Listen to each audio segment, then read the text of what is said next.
আপোনালোকৰ অনুৰোধত আকৌ আন এটা ভ্লগ বনাব লৈছোঁ, য'ত আপোনালোকে অনুৰোধ কৰিছিল শিৱসাগৰৰ শিৱদৌল ইতিহাস সম্পৰ্কীয় কিছু কথা জানিবৰ বাবে।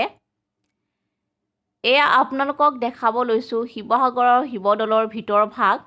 অতি পৰিপাটি আৰু সুন্দৰভাৱে শিৱসাগৰৰ শিৱদৌলত এয়া দেখিছে অতি সুন্দৰভাৱে পূজাৰীসকল বহি আছে আৰু তাৰ লগতে দৰ্শনাৰ্থীসকলে সুন্দৰভাৱে শিৱদৌলৰ সুন্দৰতা আৰু তাৰ লগতে মহাদেৱক পূজা অৰ্চনা কৰিব আহিছে। এয়া চাকি জ্বলোৱা ঘৰ। চাকি আৰু ধূপ ধূনা জ্বলাবলৈ দূৰ দূৰণিৰ পৰা দৰ্শনাৰ্থী আহিছে। এয়া দেখিছে আপোনালোকে চাকি আৰু ধূপ এনেদৰে দৰ্শনাৰ্থীসকলে জনাইছে মহাদেৱৰ আগত। তেওঁলোকে নিজৰ প্ৰাৰ্থনা ইয়াতে কৰিছে মহাদেৱৰ ওচৰত। এয়া শিৱসাগৰ শিৱদৌলৰ ওপৰৰ ভাগ আৰু ওপৰৰ যিটো অংশ আপোনালোকে দেখিছে সেই অংশটোত সম্পূৰ্ণ শিৱসাগৰ শিৱদৌলৰ সোণৰে নিৰ্মিত হয়। ওপৰৰ কলচীটো এক সম্পূৰ্ণ সোণৰে দিয়া হৈছে। এয়া টিলিঙা ইয়াত উচৰ্গা কৰা হৈছে মহাদেৱৰ বাবে আৰু অতি সুন্দৰ পৰিপাটিকে শিৱসাগৰৰ শিৱদৌল ৰখা হৈছে। শিৱসাগৰৰ শিৱদৌল স্বৰ্গদেউ শিৱসিংহৰ দিনত বৰৰজা অম্বিকা কোঁৱৰীয়ে নিৰ্মাণ কৰিছিল। শিৱসাগৰৰ শিৱদৌল ভিতৰ ভাগ আপোনালোকে দেখিছে কিমান সুন্দৰ ভিতৰ ভাগ। স্থাপত্য শিল্পৰ পৰা দেখা পোৱা গৈছে শিৱসাগৰৰ শিৱদৌলৰ সেই সময়ত কাৰুকাৰ্য অতি সুন্দৰকৈ নিৰ্মাণ কৰিছিল। শিৱসাগৰৰ শিৱদৌল 1734 চনত বৰৰজা অম্বিকা কোঁৱৰীয়ে নিৰ্মাণ কৰিছিল। এয়া শিৱসাগৰৰ শিৱদৌলৰ ভিতৰচোৱা আপোনালোকক দেখাইছোঁ। ইয়াৰ স্থাপত্য শিল্প অতি সুন্দৰভাৱে নিৰ্মাণ কৰিছে।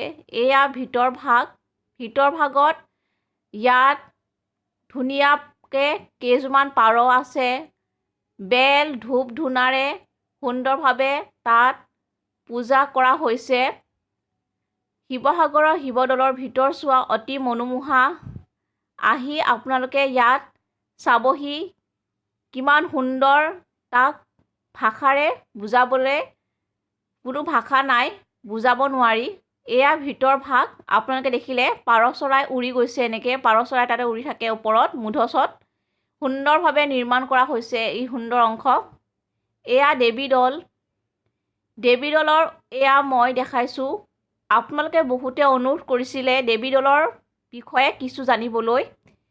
দেৱীদৌল শিৱসিংহৰ দিনত বৰৰজা অম্বিকা কোঁৱৰীয়ে নিৰ্মাণ কৰিছিল দেৱীদৌল। দেৱীদৌল শিৱদৌল আৰু বিষ্ণুদৌল এই তিনিটা দৌল ইয়াতে আছে।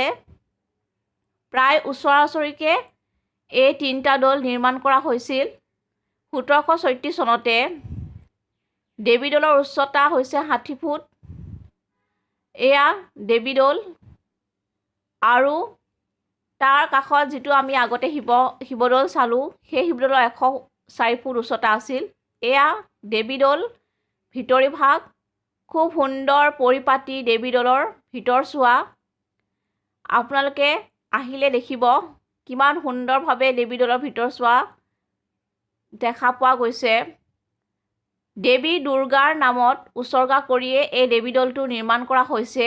ইয়াত মা দুৰ্গাৰ নামত উচৰ্গা কৰি পূজা কৰা হয়। দেৱীৰ ইয়াত শৰাই ধূপ ধূনা সেন্দুৰ আৰু চাদৰ দিয়া হয়।